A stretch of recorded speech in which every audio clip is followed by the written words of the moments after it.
Coming up on Cannabis Coast to Coast News with Alaina Pinto this week, it's one more time for legalization of weed as the M.O.R.E Act is reintroduced in the House of Representatives. Yes, that's the Marijuana Opportunity Reinvestment and Expungement Act.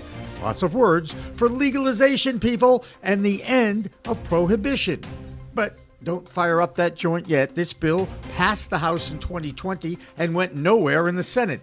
And that was 5 years ago. And now it's going to be up to the Republicans, who have already filed the state's 2.0 Act led by Ohio's Dave Joyce and Democrat Dina Titus. As far as rescheduling goes, a war of words against the prohibitionists and the advocates is picking up steam in D.C. And 32 state attorney generals tell Congress to pass the Safe Banking Act that continues to gather dust in that same House of U.S. Representatives. And something stinks at the U.S. Open tennis tournament in New York, and that smell, and you know what that is under attack by at least one player. All that and our international reports on Cannabis Coast to Coast News with Alaina Pinto next.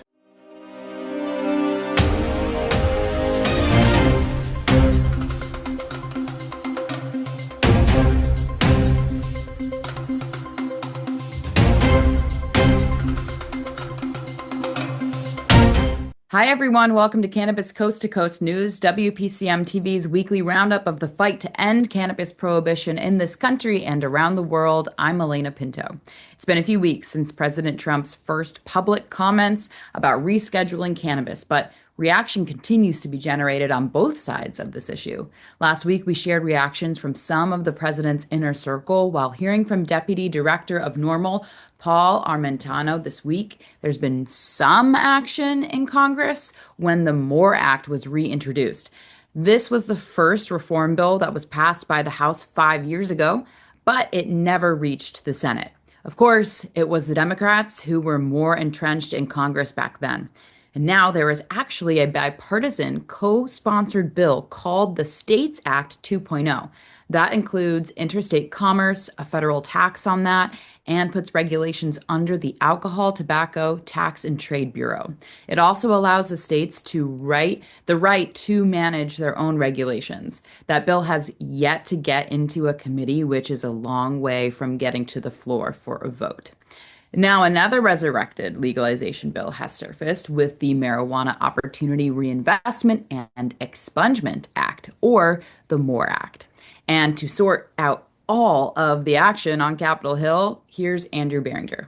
I'm Andrew Behringer with the Washington, D.C. report for Cannabis Coast to Coast News. The future of cannabis policy is at a crossroads as the Trump administration considers rescheduling cannabis while the Democrats push for full legalization through the reintroduction of the M.O.R.E Act. Now, the debate highlights contrasting visions for how the approach to cannabis at the federal level should be taken. Led by Representative Gerald Nadler, the M.O.R.E Act aims to remove cannabis from the federal controlled substance list completely, allowing states to decide on legalization. It would impose a federal tax, create expungement programs for past convicts, and fund community service, small businesses, and research. Now, supporters argue that this is a pivotal move toward justice, economic growth, and social justice. However, opponents, including some GOP lawmakers, are raising strong concerns. Recently, 9 Republican legislators led by Representative Pete Sessions opposed the Biden administration's proposal to reclassify cannabis from a Schedule I to a Schedule III, calling it corrupt and flawed. They warn it could benefit illegal cartels, including Chinese drug trafficking organizations, and lead to increased youth usage and health risks like schizophrenia and psychosis. Now, critics also argue that rescheduling undermines the scientific evidence and could flood streets with more drugs posing safety risks, especially to children. They say the move is driven by special interests rather than the public's health considerations. Now, despite this legislative hurdle, advocates say passing the M.O.R.E Act is essential for creating a fair, equitable, and just cannabis policy. Now, meanwhile, opponents continue to warn of dangerous consequences. Now, this debate over federal cannabis policy remains fierce as both sides advocate for the vision and the future of the industry. Well, that's the Washington, D.C. report. I'm Andrew Behringer reporting for Cannabis Coast to Coast News. Many DC-based lobby groups are galvanizing their supporters with templated petitions to Congress and to President Trump to reschedule cannabis to Schedule 3 or flat out deregulation. The Drug Policy Alliance is also gathering electronic signatures for their initiative to reschedule cannabis to Schedule 3 of the Controlled Substances Act. That move does not go far enough for the DPA, who want it legalized. Kat Parker, one of their principals, shared this quote. If his administration instead moves marijuana to Schedule 3, it would still be criminalized under federal law. People will continue to be arrested for possession, while Schedule 3 may ease tax burdens for marijuana businesses. That change alone doesn't address the bigger issue that ordinary people will continue to face punishment for marijuana while large corporations profit. End quote. That distinction between the multi-state operators and the licensed, legal, smaller craft growers is a division in the industry that needs to be addressed. This past week, executive producer Jimmy Young talked with two of the organizers for MJBizCon, the world's largest cannabis trade show that is scheduled for the first week in December in Las Vegas. Here's Jimmy with Emilee Lewis and Harrison Raide. Usually this is a one-on-one segment, but this time we have two distinguished guests from the largest, biggest day in the cannabis industry every year is MJBizCon in Las Vegas. I'm pretty sure it's still the biggest convention in the cannabis industry every year. And Emilee Lewis is with us, and she is I think she's still the Senior VP of Strategy for MJBizCon. Am I accurate with that, Emilee? Yes. Senior Vice President and Brand Leader. Yep. There you go. And you've brought along your partnership guy, right? This is Harrison Raide, right? Harrison. Harrison's my number one. He's not just my partnership guy. He's my number one. He's who you should know at MJBiz for sure. Well, it's an honor for you to introduce me to him. Now, Harrison, you get to talk and tell us, what do you do there? I am Emilee's partner. We spend about 12 hours a day together on camera, just like this. I am the Vice President of Sales and Partnerships, looking over mostly the trade show floor. I come from a decade of music industry. It's all about culture, all about bringing the tribes together, and that's what we're looking to do at MJBizCon. How can we get the industry to come together and show more respect for everybody? Because guess what? In the first 5, 6, 7 years, most people have lost more money than they've made. So it's not about the pie anymore. It's about being able to keep it ripe and edible so that we can enjoy it, because eventually it's going to happen. We're going to see normalization. We're going to see legalization. It's going to take time. But how do we get away from the craft growers pointing the fingers at the MSOs and that sort of thing? You put a wolf pack together and you starve them for long enough, they turn on each other. Right. And that is what has happened in our industry. Our industry, taxes keep going up. Regulation still fails to pass. Business gets tougher and tougher every year. So you have an entire group that is starved. Right. And with business and regulations and laws and taxes and everything getting tougher and tougher, it's natural. It's the law of nature that the industry does turn on each other. So, I don't want to villainize the industry, but we do have a problem, 100%. And, I think one of the things that MJBiz is trying to do is bring people together, maybe that we wouldn't have even considered working with or partnering with, because maybe, people would have said, hey, you guys are actually competitors. You guys actually do the same thing.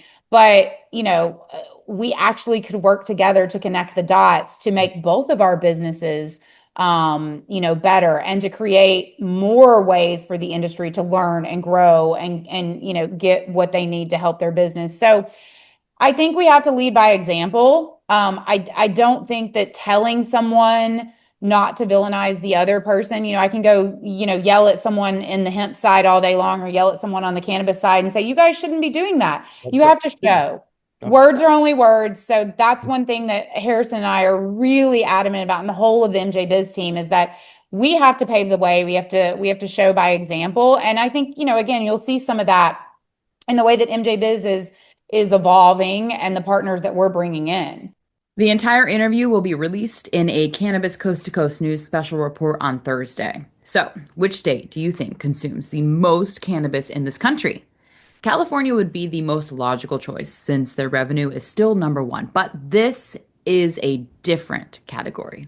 Amie Carter shares the results of a poll published on Statista.com that her state of Michigan is number 13 and number one. Well, Amie has that answer in our Michigan report this week. I'm Amie Carter with Michigan Weedsters reporting from Mackinac City for this week's Cannabis Coast to Coast News. Let's dive in. A Michigan cannabis law firm is facing a major financial hit after falling victim to an online scam. The firm, led by Howell attorney Denise Palicella, lost over $540,000 in a fraudulent deal that sent money to Nigeria. A judge has now ordered her to repay the money to her bank. New data shows Michigan is a top state for cannabis use, coming in at number 13 nationally. The survey reports that roughly 21% of Michigan adults use cannabis in 2023. The most frequent users, that title goes to Vermont. The Cannabis Regulatory Agency has issued a public health recall for over 5,000 vape cartridges produced by Ann Arbor-based exclusive brands. The recall was issued after the CRA found issues with the product.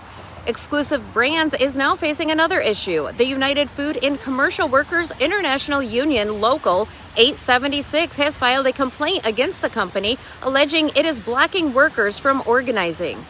And to save the best for last, I have good news, everyone. With a lack of interest in the Senate, the proposed roadside saliva testing bill is not moving forward at this time. A huge thank you to everyone who reached out to their lawmakers. This is a sigh of relief for now. As you may recall, cannabis advocates with the Michigan Weedsters, the ACLU, and the Michigan GOP Cannabis Caucus had been leading the fight against this bill. That is it for this week. I am Amie Carter with Cannabis Coast to Coast News. The basic economic lessons of supply and demand are part of the story of the fledgling cannabis industry.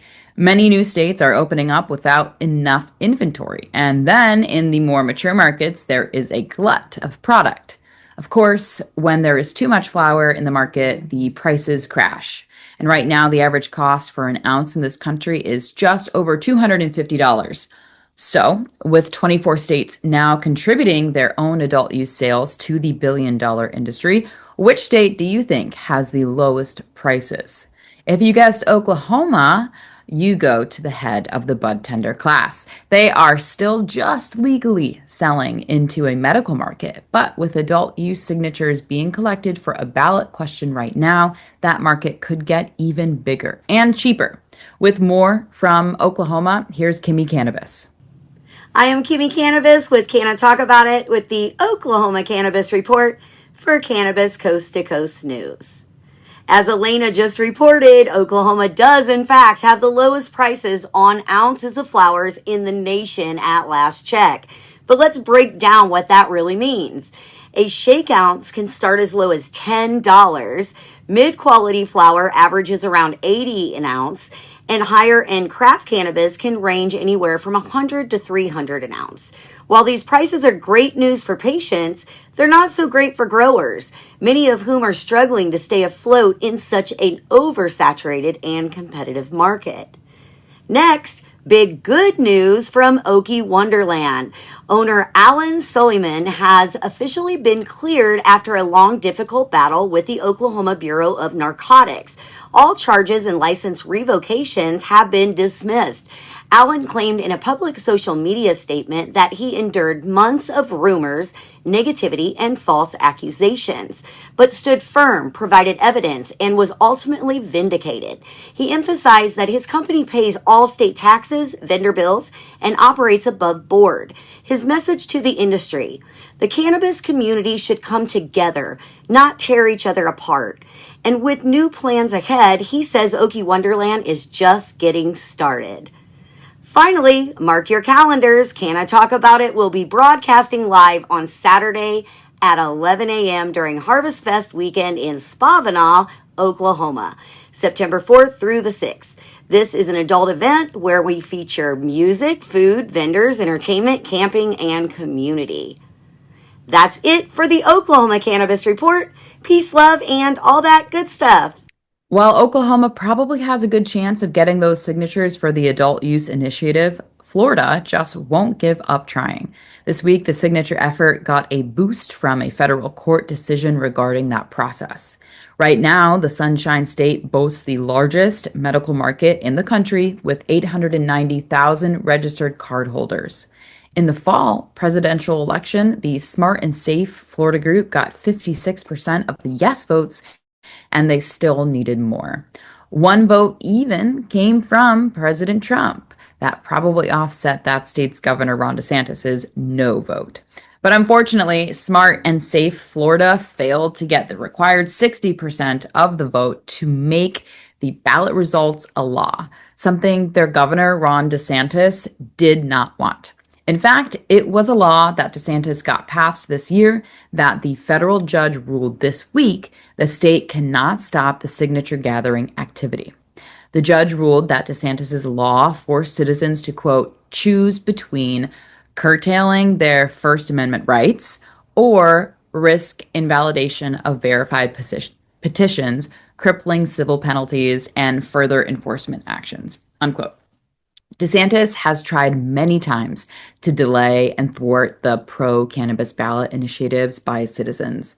Consider the fact that his dislike of cannabis in his state stems from his own issues with the smell, something he has made fun of in the past. So now the signature process can commence again in Florida. So that battle continues. Speaking of battles, have you checked out what is going on in Alabama lately? Jennifer Boozer Stewart is leading the charge against a state government that is trying to do whatever it can to make it as difficult as possible to open any cannabinoid-related business. For Cannabis Coast to Coast News, I'm Jennifer Boozer Stewart, reporting from Alabama. The Alabama Medical Cannabis Commission had the initial hearing in the administrative appeals process for licensing on Friday, August 29th. Dispensary license applicants are scheduled to be concluded in October with this administrative process. While the dispensary appeals being over in October should clear the way for dispensaries being open this year, we have been told Alabama will see sales by the end of every year for 4 years in a row. The patients desperately waiting for access, especially since hemp products have been all but erased by the passage of HB 445, remain skeptical. The Alabama Medical Cannabis Commission and integrated facility license applicants have been embroiled in numerous legal battles since the first licenses were awarded in 2022. We have seen licenses awarded and then rescinded 3 times already. Some skeptics believe the process will not yield tangible sales here at all and have lost hope. With the hemp industry crippled since July 1st, the sick, suffering, and dying people of Alabama are told to wait a little longer while greed and corruption pervade what the Alabama Cannabis Coalition calls the state-sanctioned medical cannabis cartel. The integrated category of applicants started the administrative process as well on Friday, and a schedule for the final hearing has not yet been set. We won't be holding our breath anymore. It is past time for the citizens of Alabama to refuse to accept this stalemate and demand action. We must vote out career politicians who keep the people sick and headed into shiny new mega prisons named after Governor Kay Ivey herself. Tune in to Sweet Home Cannabama Radio live every Monday at 7 p.m. on FM Talk 106.5 and our Sweet Home Cannabama YouTube page for the latest information every week for over 6 years now. Reporting from Alabama, I'm Jennifer Boozer Stewart with Cannabis Coast to Coast News. That'll do it for the A block or first section of this week's Cannabis Coast to Coast News, but we have many more state reports coming up, including a story about how the smell of cannabis in the air at the U.S. Tennis Open in New York is causing the players to complain, or at least one, anyway. Cannabis Coast to Coast News continues after this break.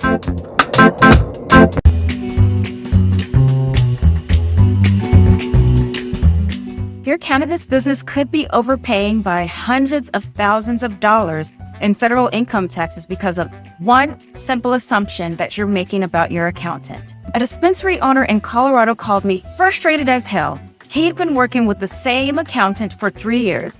His accountant said, "What's 471C?" Here's what the ignorance of that accountant was costing this business owner: $180,000 every single year for 3 years. 471C has been around since 2017. We're talking about an 8-year-old tax provision that many cannabis CPAs don't fully understand. 471C is one of the most complex and highly debated tax strategies in the cannabis industry. If you want to make sure you're not leaving any money on the table, I'm offering free 471C reviews this month. Link in the description.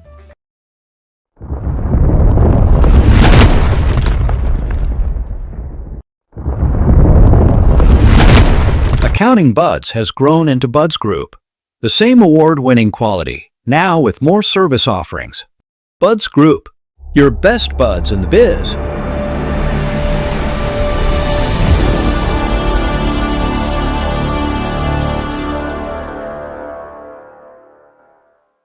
Looking for PR that over-delivers on expectations?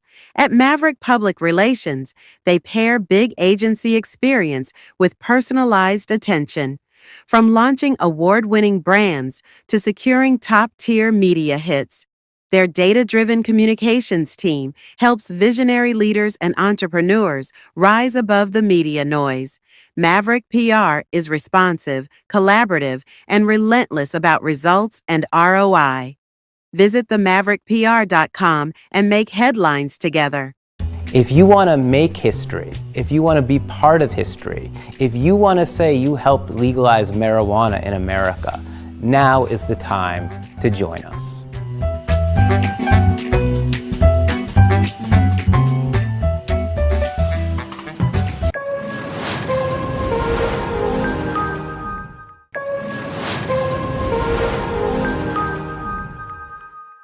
Welcome back to Cannabis Coast to Coast News. This is the B Block, and I'm Alaina Pinto. This is our international block of reports this week. Soon, our coverage of the international scene will be part of a new show designated to cover everything from all over the world. So if you have any ideas for the name of that show, you can share them with us at info@procannabismedia.com. We start with our coverage from outside the United States with the editor of the Business of Cannabis, Ben Stevens, with the European report. Then Dave Barton reports from the UK, and of course, Debi Facey in Canada. I'm Ben Stevens, the editor of Business of Cannabis, with this week's report from Europe for Cannabis Coast to Coast News. The UK's long-running project to regulate CBD products has just taken a major step forward. Yesterday, the Food Standards Agency, the regulator responsible for the CBD project, announced the launch of a 12-week public consultation on the authorization of 3 applications, which collectively represent almost 3,000 CBD isolate products. After half a decade of uncertainty, this consultation marks the final phase of the novel foods approval process, putting the UK on track to become the first country in the world to officially regulate CBD foods. The European Industrial Hemp Association called it a crucial milestone, confirming the safety profile of hemp-derived CBD. The 3 applications moving forward are RP07 from Puris, which includes 11 products, RP350 from Canary with 43 products, and the largest by far, RP427, a consortium application covering hundreds of companies and around 2,700 products from the EIHA. These dossiers passed safety assessments last year and now have passed the risk management stage. Chanel McCoy, the founder of her namesake brand that owns Puris, said the progress is the result of a decade of investment in safety studies, adding that the FSA has set a new global standard for CBD regulation. The EIHA's president Daniel Cruz welcomed the step but cautioned that, quote, the details matter in the months ahead. And those details are exactly what the consultation is about. Over the next 3 months, stakeholders will weigh in on key issues, from the proposed 10 milligram daily intake limit, which severely restricts the amount of products that can be passed, to labelling requirements, THC thresholds, and the scope of products eligible for approval. The EIHA called the consultation period key to ensuring the final framework is both viable for businesses and safe for consumers. Responses will inform the FSA and Food Standards Scotland as they finalise recommendations to ministers, who will then change the law hopefully later this year. Thanks to regulatory reforms introduced in April, ministerial decisions now take immediate effect and are published directly onto the official register of authorised products. If approved, these products become the first fully regulated CBD foods in Great Britain, a shift that could reshape the market, strengthen consumer confidence, and serve as a model for regulators across the world. That's all from me this week. I'm Ben Stevens, the editor of Business of Cannabis, reporting for Cannabis Coast to Coast News. I'm Dave Barton from Thermador with the UK Cannabis Report for Cannabis Coast to Coast News.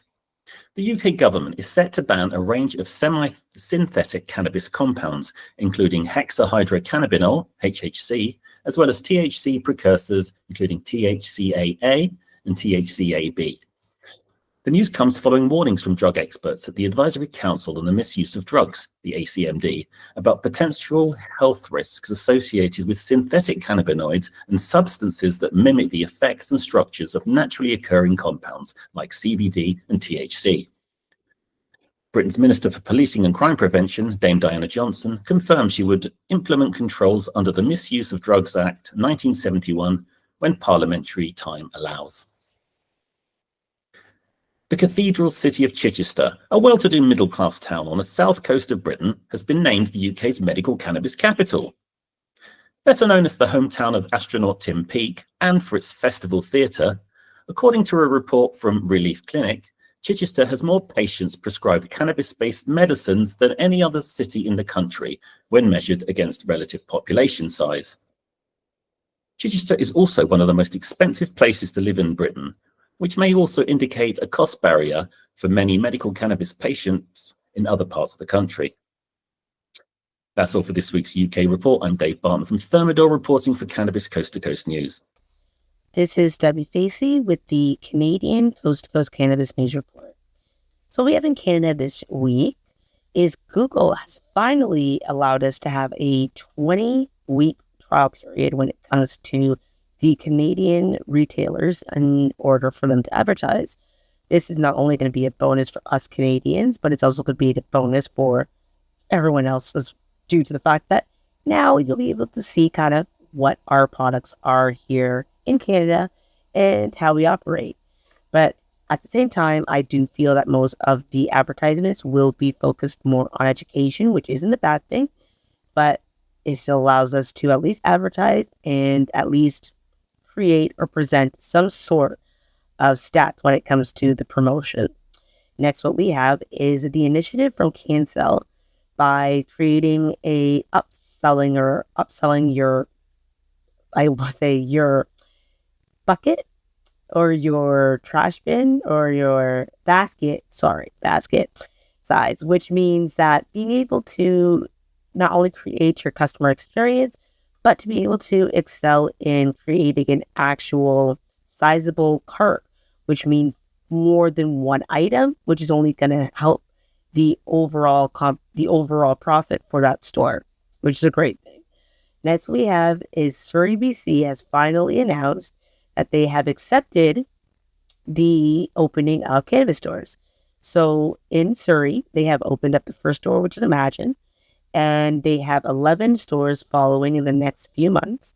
And it's going to be great for BC Surrey because the fact that they have been fighting for them to be able to have cannabis stores. And now that they do, they don't have to worry about it as much anymore. This is Debi Facey with the Canadian Coast to Coast Cannabis News Report. Peace. Usually when we talk about issues with hemp, the focus is on Texas. Well, now there is confusion with a New England state. This week, a group of farmers from Connecticut has filed a federal lawsuit against their state. The hemp program there started in 2021 when the state licensed farmers to grow hemp that met the federal guidelines of no more than 0.3% of THC in dry weight of flower. Then in 2024, their governor, Ned Lamont, signed a law that redefined the amount of THC in the product to make it more restrictive than the federal regulations. As you might expect, hemp licenses are now down 80% in that state. Connecticut is a legal adult use state, and now the licensed hemp farmers are stuck with crops that are classified as cannabis according to these new state rules. The farmers can't sell it since they don't have a license, a process that can take years, and capital that they just don't have. This is just another example of the mess the federal government created when they legalized the cannabis sativa plant with the 2018 Farm Bill and defined hemp with that 0.3% designation. There is now confusion in every state that has any program dealing with the legal, overregulated, and overtaxed cannabis industry and the hemp industry, which is underregulated. And this is why we are lucky to have a designated hemp reporter, Kerry Hinkle, who is in the business and has been involved with policy in Washington, D.C. for years. Here's Kerry's hemp report for this week. This is Kerry Hinkle with Bayou City Hemp out of Houston, Texas, and I am back again with a hemp report for Cannabis Coast to Coast News. This week, right before Labor Day, we turn our attentions on hemp policy to the federal level, where Congressman Morgan Griffith of Virginia has released a discussion draft bill that would implement some much-needed guidelines and regulations of hemp extracts at the federal level. Now, it's important to note this is a discussion draft, and so it's not been formally introduced. It does not have a bill number or has been seeking other additional co-sponsors.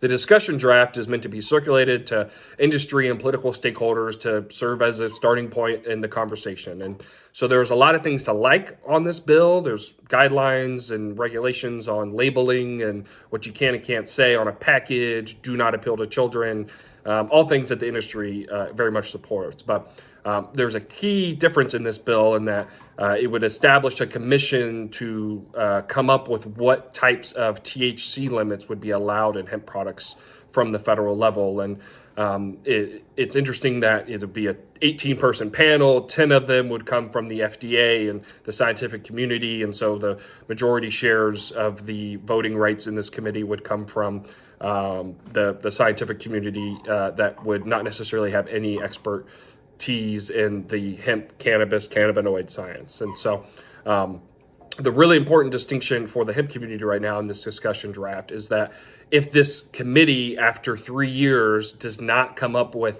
a recommendation on THC limits, then it would trigger at 0.2 milligrams of THC per serving and 1 milligram of THC per package. And if this trigger language happened, what would that happen to states that have already codified hemp THC regulations that are higher than those really limited milligram limits? Is another thing that those in the hemp community, especially on the law side of things, are grappling with. Are states' rights going to be infringed here by this really small milligram limit of THC should and if this bill pass and make its way into law? So now the promising thing is it's in opposition to a complete ban that other politicians like Mary Miller from Illinois and Andy Harris from Maryland have proposed. And so it is a step in the right direction. Again, we're promised that it's a discussion draft. And so we're encouraged by the fact that this is a starting point and hopefully after our trip, I'll be in DC next week. So hopefully after conversations with stakeholders like ourselves, we can educate on the need for higher THC limits and work through some of the nuances. So positive news for once out of Capitol Hill as it relates to hemp, but some key important factors to still work through. So again, I am Kerry Hinkle with Bayou City Hemp out of Houston, Texas, and I will see you again next week with another hemp report for Cannabis Coast to Coast News. We'll see you then. Another great example of the disparity in cannabis law between the feds and the states is Virginia. The outgoing governor there, Glenn Youngkin, vetoed not one, but 2 different laws that would have opened adult use sales of the plant medicine. Now, with Youngkin's term up, that governor's race is wide open. Joe Parsons tells us every week which candidates are supporting full adult use legalization and which ones want Virginia to continue its existing medical program. Here's Joe's Virginia report for the week. I'm Joe Parsons with the Virginia Cannabis Connection from Higher Education's Coffee Talk, sponsored by 97.5 3WV, and reporting for Cannabis Coast to Coast News. The second meeting was held this week to discuss the future of the adult use cannabis market in the Commonwealth, in Richmond, Virginia. Virginia's bipartisan commission to establish the guidelines for the hopefully upcoming adult use market met again in the Capitol. And this time they listened to experts from other legal states to avoid the pitfalls that have hindered successful launches. The committee was founded after Governor Glenn Youngkin vetoed and killed all hopes for the market for the second year in a row. Lawmakers from both sides have seen the need to fulfill the promises that were made in lieu of the stance that Youngkin has taken since he took office. The second meeting was a huge success, as not only did they listen to other states, but local businesses that could benefit from a booming new market. The stakes are higher than ever, as this election cycle has 3 statewide offices and all 100 seats in the House are on the ballot. We will definitely continue to keep you informed as these meetings develop. Now, last week on Coffee Talk, Seth asked me if Abigail Spanberger had actually spoken out in favor of cannabis reform. We were discussing how politicians often indicate that they might lean towards an idea or principle. However, they never actually decisively say one way or another how they feel about it, or if they will actually act on those feelings. Well, the good news for Virginians is that Democratic candidate Spanberger has indeed spoken out in favor of the legal market and would do what Governor Youngkin would never do, and that's pass the bill into law. She said in an interview with the Mercury that, "I support a legal marketplace for cannabis," going on to say that, "I want to ensure that it is fully regulated, people know what they're buying, and that revenues go towards education." With the election less than 3 months away, her opponent, Winston Earl Sears, has not even attempted to discuss her views, other than to say that she agrees with the opinion of her current boss, Glenn Youngkin. So, we know what that says about the cannabis industry if she wins. As of this recording, Spanberger has a considerable lead in the Virginia polls, according to early polling data. I'd also like to give a shout out to Dave Barton, that's WPCM-TV's own British correspondent, for being on Coffee Talk for this week. So thanks, Dave. That's going to do it for this week from Higher Education's Coffee Talk, sponsored by 97.5 3WV in Charlottesville, and reporting for Cannabis Coast to Coast News. I'm Joe Parsons. Until next time, stay lifted. We welcome back Karen Black as our Arizona correspondent this week. She has a story of continued growth for some operators in her state, including one company that can output 30,000 gummies in a day. Here's Karen in Arizona. I'm Karen Black from Greenfinger Consulting with the Arizona Cannabis Report for Cannabis Coast to Coast News. First up, Copper State Farms, a vertically integrated single-state operator here in Arizona, just opened a massive new production kitchen in Tempe that can churn out 30,000 gummies in a day. The expansion shows the company's optimism despite declining sales across the state. Copper State is the parent company of Soulflower, which has 9 dispensaries across Phoenix and Tucson. It seems the company is doubling down on efficiency and automation as the market gets more competitive. Meanwhile, Washington-based vape brand M.Fused has partnered with Arizona's Flow Distribution to expand into nearly 3/4 of the state's dispensaries. It's another sign brands are adjusting their strategies as Arizona's once booming cannabis market matures and prices continue to drop. But it's not just legal cannabis making news.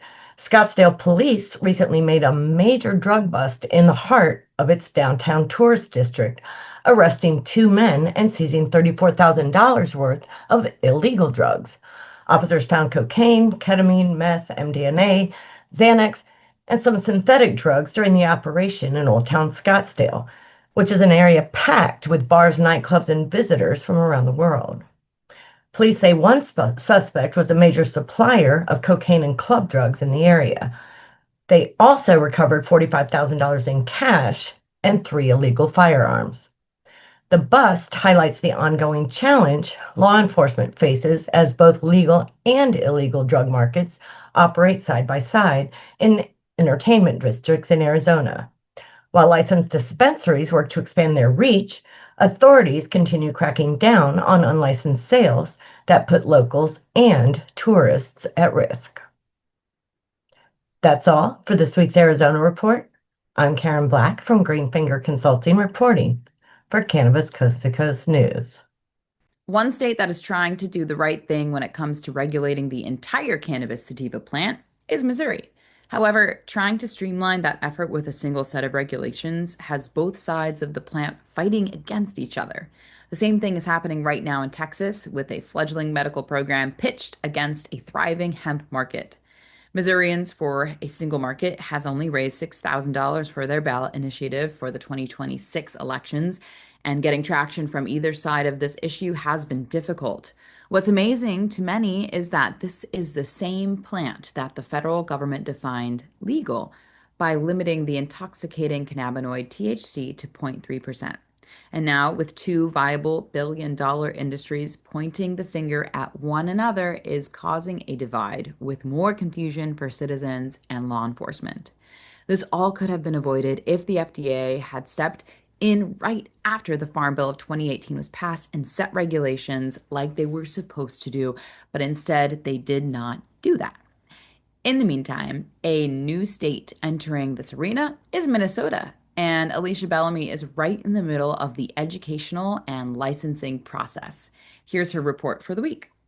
I'm Alysha Bellamy for Cannabis Coast to Coast News. I'm also a proud member of the Minnesota Cannabis College and the founder of Herbs and Herbs. Today we're going to be talking about the grant programs that DEED has awarded. They awarded $3.6 million. We have the Can Navigate program, which is a grant that helps with regulatory and legal and technical support. Then we have the Can Startup, which is a grant that helps nonprofit organizations fund micro businesses. Then we also have the Can Train grant, which our organization, Minnesota Cannabis College, received $250,000. And that is to help people enter the cannabis industry. More news is that Minnesota is being sued again by home growers. There's a provision in our state's constitution that says that marijuana should be treated like any other produce. So if you're a gardener, a farmer, or a home grower, you should have the same provisions to be able to sell what you've grown and bring it to market. That does it for this edition of Cannabis Coast to Coast News. I'm Alysha Bellamy. That'll do it for the B block, but we have one more section coming up, and in that final section of the show, the saga of the sheriff from Suffolk County in Massachusetts. Stephen Tompkins was in federal court last week facing extortion and fraud charges. Cannabis Coast to Coast News continues after this break.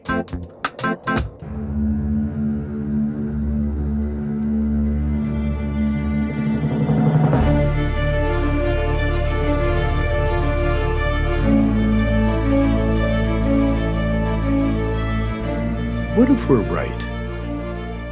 What if all of a sudden they discovered that there is medical use for marijuana and that it is good for you and it's better than alcohol and it's better than opioids and it helps your health? What if we're right? What if they find that out?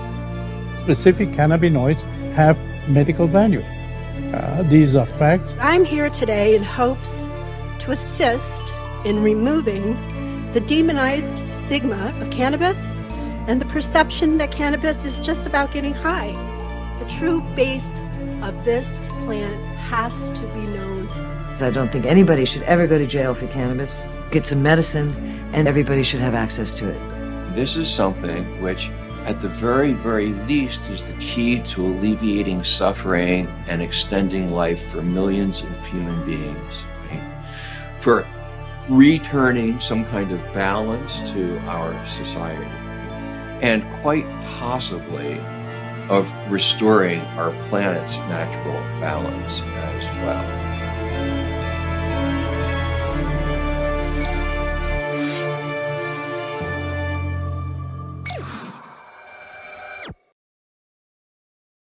I'm Joe Parsons from WPCM-TV's Cannabis Coast to Coast News with a special announcement from Patients at a Time.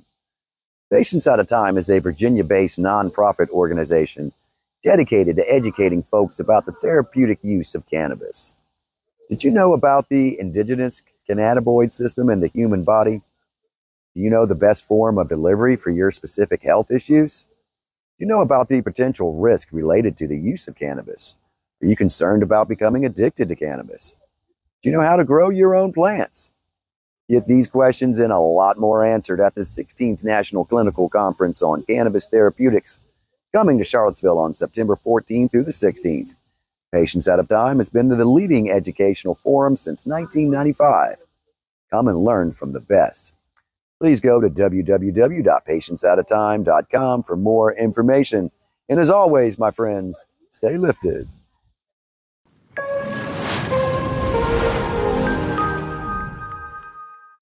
Welcome back to Cannabis Coast to Coast News. This is the C Block, and I'm Alaina Pinto. You probably think that Boston is the largest and oldest city in New England, but if you know your history, it was Plymouth, Massachusetts that has the distinction of being one of the oldest cities in the new America.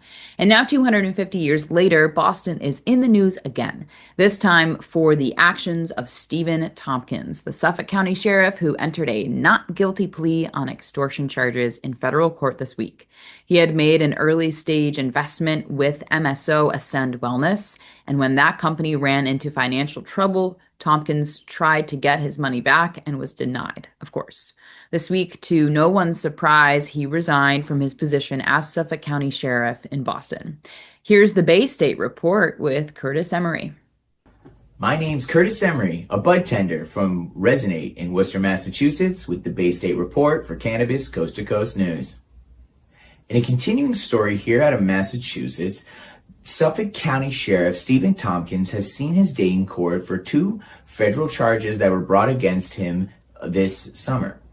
Tompkins, who was arrested this month in Florida based on extortion charges here in Massachusetts, had paid his $200,000 bail, made it back to Mass, and is now appearing in court to fight these charges. Of the charges, Tompkins is pleading not guilty. The charges allege that Tompkins used his position to extort $50,000 out of a local Massachusetts cannabis company. That cannabis company is Ascend Wellness. Tompkins, who bought stock and then demanded to get back the amount he paid for the stock after the stock crashed, is accused of extortion. Now, the mess begins with Tompkins using his position as a Suffolk County Sheriff and leveraging the social equity program that his department ran with Ascend, allowing Ascend to train and use employees recommended from the police department to help secure this stock. And he was hoping to make some money in the cannabis market, but when it went downhill, he demanded for his money back, and that's where the trouble begins again. Now, none of his close allies in the political landscape have called for him to leave his post, and all are curious to see how the charges stick as new information comes out. Quite recently, he has also announced, or I should say his lawyer has announced, that Tompkins will be taking a medical leave as prescribed by his doctor until the federal case is over. Tompkins' lawyer is assured anyone listening that by 1 year into the case, he will certainly be found not guilty. I have been Curtis Emery with the Bay State Report, Cannabis Coast to Coast News.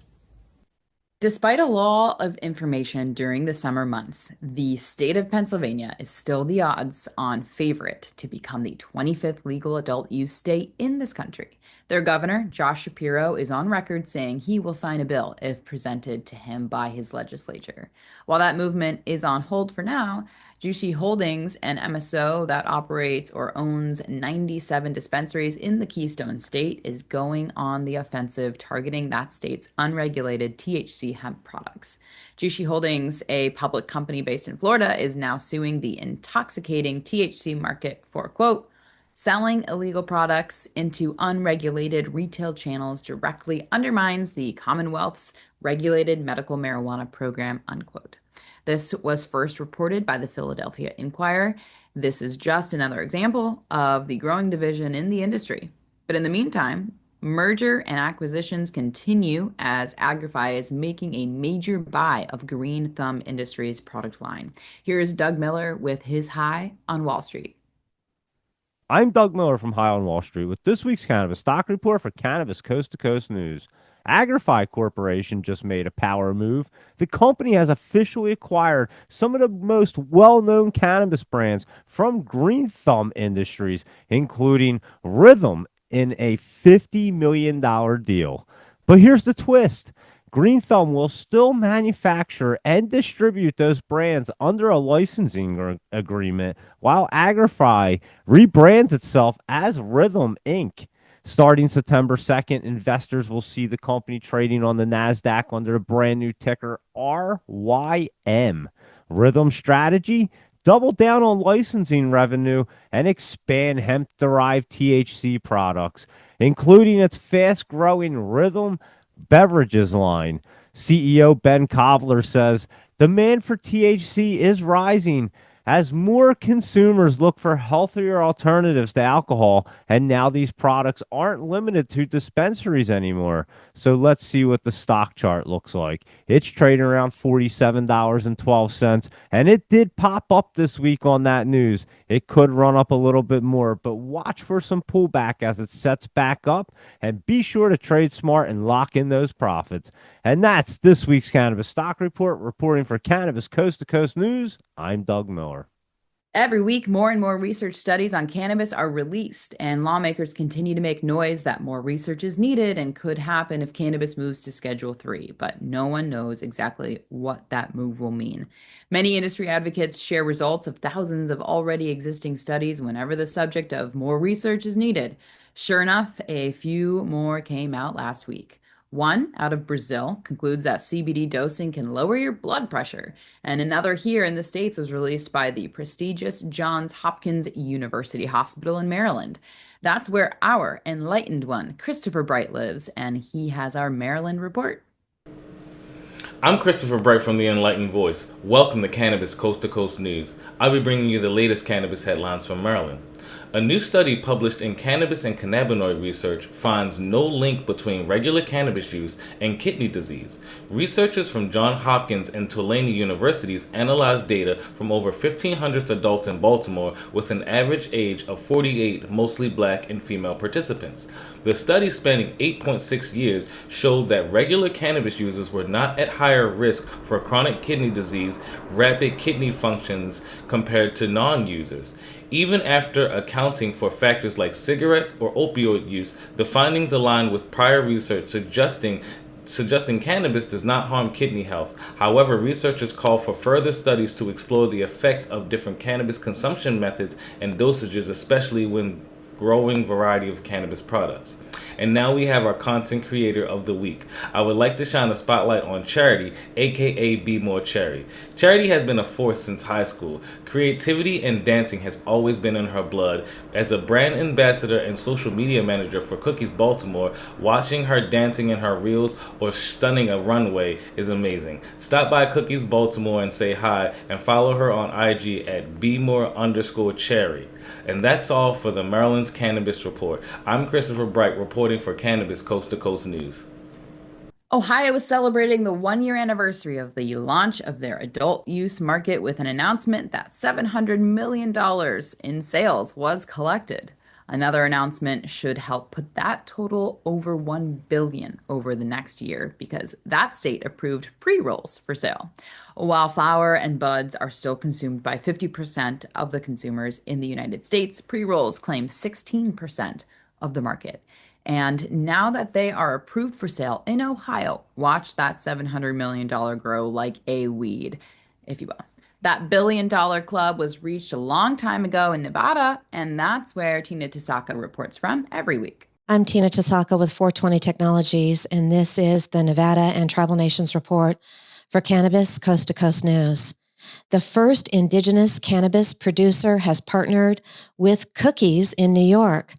A new licensing agreement was announced with a cannabis processor licensed by the St. Regis Mohawk tribe. Operating out of the Akwesasne Mohawk territory, the brand name O-Se-Le will produce the same Cookies branded products available in dispensaries nationwide. These products are now available on New York State tribal territories, and customers can confirm legitimacy by checking for the Cookies authenticity sticker on packaging. Cookies highlighted that the name means fire in the Mohawk language and has proven to be a strong partner to help meet demand in the growing New York tribal market. Early Sunday, August 24th, Nevada suffered a major ransomware-style cyber attack that forced the shutdown of state government offices, websites, and phone lines for about 2 days. Investigation is ongoing with state and federal agencies, including CISA and the FBI. They were involved. Most public-facing systems went offline. The DMV locations shut down and phone lines disrupted. So in regards to the Cannabis Compliance Board, Their regulatory software was not impacted, so core operations continued. Electronic payments via Acela were unable to be processed due to the outage. No penalties would be assessed for delays.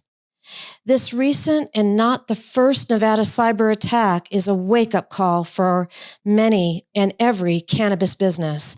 This industry is especially vulnerable. Heavy regulation, reliance on digital compliance systems, and large volumes of sensitive customer and financial data make cannabis companies prime targets for hackers. Bottom line, cyber criminals are evolving rapidly. Vigilance and proactive security are the only way to protect your cannabis licensing, your customers, and your future. That's it for the Nevada highlights and Tribal Nations. I'm Tina Tasaka with 420 Technologies and Cannabis Coast to Coast News. One of the most respected trade shows that has grown its influence here on the East Coast is NECANN, the New England Cannabis Convention. They have expanded from its roots here in Massachusetts and operate at least 6 events now. And this upcoming weekend, they are in Atlantic City, New Jersey. That's been a regular stop on NECANN Traveling Party for years now. And this week, they will have their regular variety of speakers and parties. And now that consumption lounges are open and operational, you know this Friday and Saturday, the 5th and 6th, will be networking party on the boardwalk in Atlantic City. With more from the Garden State, here's Jill Goldsberry. Jersey Cannabis reporter Jill Goldsberry here for you with the Cannabis Coast to Coast News New Jersey report. And as we roll into fall, the calendars are starting to get full. This week, the whole industry is gearing up for the NECANN Atlantic City event, which I'm hearing there are quite a few things that you're going to want to check out, including the Women's Blunt Brunch and the Cannabis Cup of Champions and the View opening night reception, all on Friday, September 5th. And New Jersey is leading the industry with upcoming events for the cannabis industry, including right now what's going on, the Best in Grass competition that's going on from now till September 28th. This is a competition for the consumer. So you literally, all you need to do is go to your participating dispensaries and get the Best in Grass kit, and you are part of the competition, and you are part of the judging community for Best in Grass. Also, we have the Best in Consumer Cannabis Business event coming up on October 15th. So these are some things you might want to look out for as New Jersey is leading in industry events for the cannabis business industry. I'm Jill Goldsberry with the Coast to Coast Cannabis News report for New Jersey. And finally today, did you happen to see the South Park episode this past week? I did not, but it was all about the reclassification of cannabis. I'll have to watch it. The satirical animated series originated in Colorado in 2012, the same year that state legalized adult use. But the show creators have displayed a pro-cannabis slant in their humor for all 27 seasons. And Trey Parker and Matt Stone are the creators who have won dozens of industry awards. But this past season, they are feasting on the political reality of President Trump's second term. In season 27, episode 3, one of the characters that boasts about the show's Integrity Farms brand complains that ICE raided his grow facility and took all of his workers. Obviously, a satirical look at the serious raid at Glass House Farms in California over a month ago. But South Park is just another example of normalization coming to comedy using cannabis as the vehicle. All comedic creators can thank Cheech and Chong for that one. Still, the pioneers of the first pro-cannabis creators. That will do it, though, for this week's Cannabis Coast to Coast News. I'm Alaina Pinto. Remember, it's a whole new world of weed out there. Consume it responsibly, and we'll see you next week. I think I messed up.